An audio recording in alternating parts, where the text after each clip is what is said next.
setelah Prabowo menurunkan sinyal, "Hei Solo, pengaruhmu sudah mau saya amputasi." Sepertinya Joko Widodo salah pilih lawan. Dia salah pilih lawan.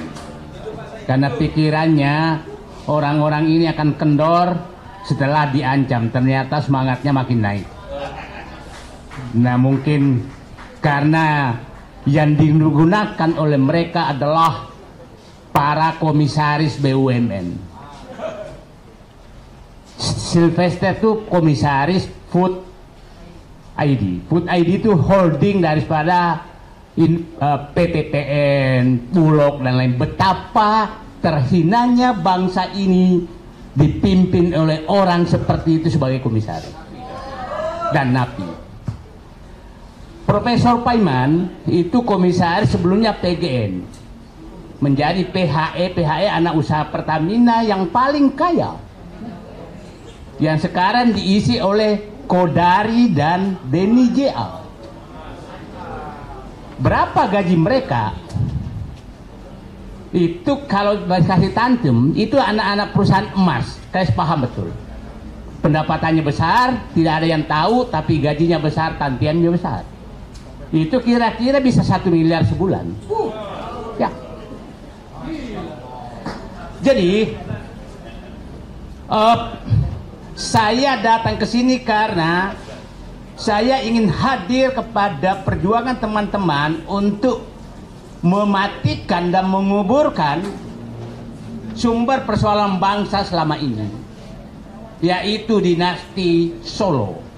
Karena dialah yang membuat persoalan bangsa semua ini pecah belah, dan kita dipecah belah dengan uang negara yang dipakai menghajar seluruh yang dia tidak sukai dari badan usaha milik negara yang dibayar miliaran rupiah uang rakyat. Jadi,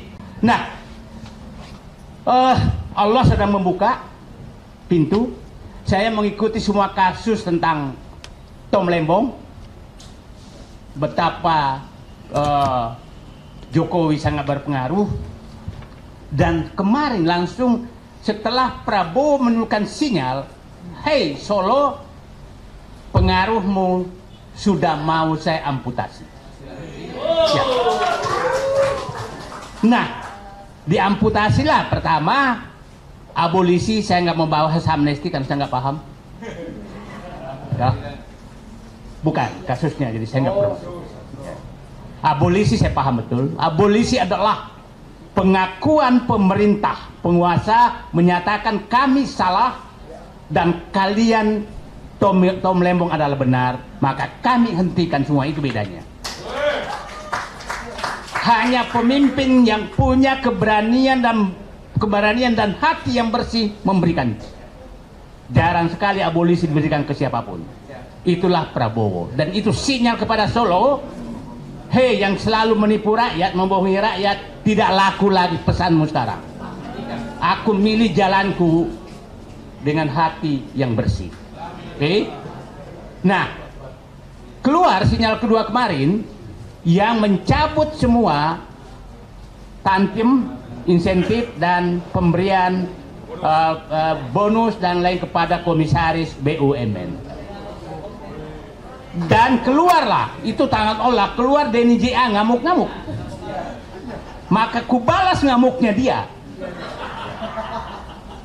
Ngamuknya dia, terbuka semua bahwa ternyata mereka itu masuk ke BUMN untuk merampok negara, untuk menghajar negara, menghajar rakyat semua. Saya sebutkan lah, Grace Natali, komisaris main ID, holding tambang, kira-kira mungkin 2 miliar sebulan dapat dengan tankim yang baik. Oke? Ntar Bu, biarin Bu, ya, bisa nggak Ibu, biar nggak tercampur.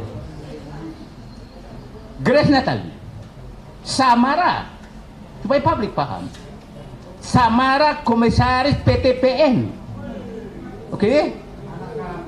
Ade Armando baru diangkat menjadi komisaris Indonesia Power. Indonesia Power itu adalah perusahaan paling untung di PLN, Mungkin juga ada tantimnya 1 miliar dengan gajinya 1 miliar sebulan. Jadi, nah, terus ada gitaris Garing, Ganesha, Giring, Garing ya. Ya. Giring menjadi komisaris JMF, anak perusahaan Garuda. Yang untung di Garuda hanya JMF. Jadi mereka tuh memilih anak-anak perusahaan yang besar, yang tersembunyi, yang dapat penghasilan besar. Siapa yang gitaris lagi? Eko Yopi. Nah, saya nggak hafal saya. Komisaris pupuk. Apa urusannya gitar sama pupuk? Nah, jadi betapa rusaknya negeri ini oleh Joko Widodo, dan mereka dibayar miliaran untuk memecah belah bangsa. Jadi saya minta seluruh rakyat Indonesia, apabila melihat wajah-wajah mereka, tanya mereka, uangmu halal nggak untuk menghancurkan bangsa? Ya, dan saya yakin di tempat lain juga melakukan hal yang sama. Jadi mari kita menandai mereka selama 10 tahun. Masih ingat dulu Kartika Jumadi? Ya, Jasmet? Dia kan komisaris juga. Jadi betul-betul dirusak semua ini, dan saya pikir ini tidak lepas dari tanggung jawab Erick Thohir juga. Dan saya berterima kasih kepada Prabowo mengambil sikap mencabut itu semua. Tapi bapak-bapak dan ibu jangan nggak usah dicabut, tuh masih besar sekali gajinya. Gaji kira-kira Denny Jiala, saya yakin gaji di PHI itu mungkin dengan lain-lain 150 sampai 200 juta sebulan. Yang dicabut kan hanya yang tantiemnya. Nah, kok masih ngamuk-ngamuk? Sementara teman-teman semua berjuang di sini mengeluarkan dompetnya, dan dituduh pula ada orang besar di baliknya. Jadi yang ada orang besar di baliknya adalah teman-teman Bapak berdebat di TV. Itulah orang besar di baliknya, namanya Joko Widodo, yang menempatkan mereka menjadi komisaris dan minimal komite audit di BUMN untuk memecah belah bangsa. Dibolak-balik, dialah orang besar. Di baliknya ini semua kerusakan bangsa ini dengan menggunakan uang negara untuk menggaji mereka, memaki-maki semua orang. Yang saya selalu katakan mereka, saya berikan gelar mereka juru maki. Bukan, ya, memaki-maki orang. Suka memaki-maki orang digaji negara. Cobalah ikuti apa kata-kata penghinaan Raja Juli, siapa Raja Juli, Menteri Kehutanan terhadap Prabowo. Apa kata-kata penghinaan siapa kepala kantor komunikasi Presiden kepada Prabowo? Apa piagam diberikan Samara kepada Prabowo? Apa? Grace Natali. Tapi orang seperti ini kok digaji miliaran. Terus orang-orang yang berjuang seperti ini dianggap musuh. Saya pikir Presiden Prabowo mudah-mudahan melanjutkan jalan yang benar dengan 2 tanda, yaitu memberikan abolisi kepada Tom Lembong, dan mencabut kenikmatan berlebih pada komisaris BUMN, dan saya berharap dilanjutkan dengan pemecatan mereka di BUMN. Pemecatan mereka di BUMN. Saya mengikuti proses ini. Jadi saya begini, saya kalau resah menghubungi semua yang saya kenal. Saya bilang, bisa nggak sih Presiden Prabowo mengurangi tantiem komisaris BUMN? Karena bayangkan, itu komisaris bank itu kira-kira kalau ini dapat 5 miliar per bulan kalau jumlahkan. Dan jangan heran, ada pengamat juga kerjanya cuma menjilat terus sudah 30 tahun pindah-pindah komisaris BUMN.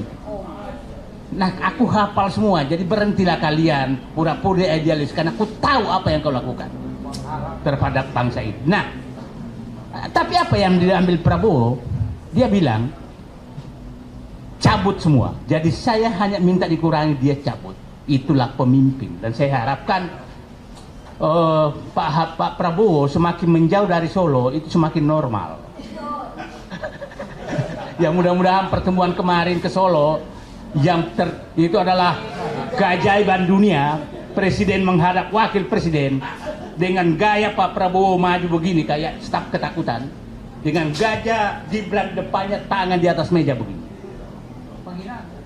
Itulah rekayasa Allah menunjukkan bahwa kalian kutunjukkan bahwa arogansimu kepada seluruh rakyat Indonesia membuat rakyat Indonesia memperlakukan presiden seperti itu di depan keluarga dinasti Solo. Itu rekayasa Allah, tidak ada yang bisa berkehendak. Karena nggak mungkin kejadian itu, karena pasti diatur oleh protokol. Protokol juga Prabowo pasti protokol istana, protokol keluarga Jokowi pasti protokolnya keluarga Jokowi, dan Allah memberikan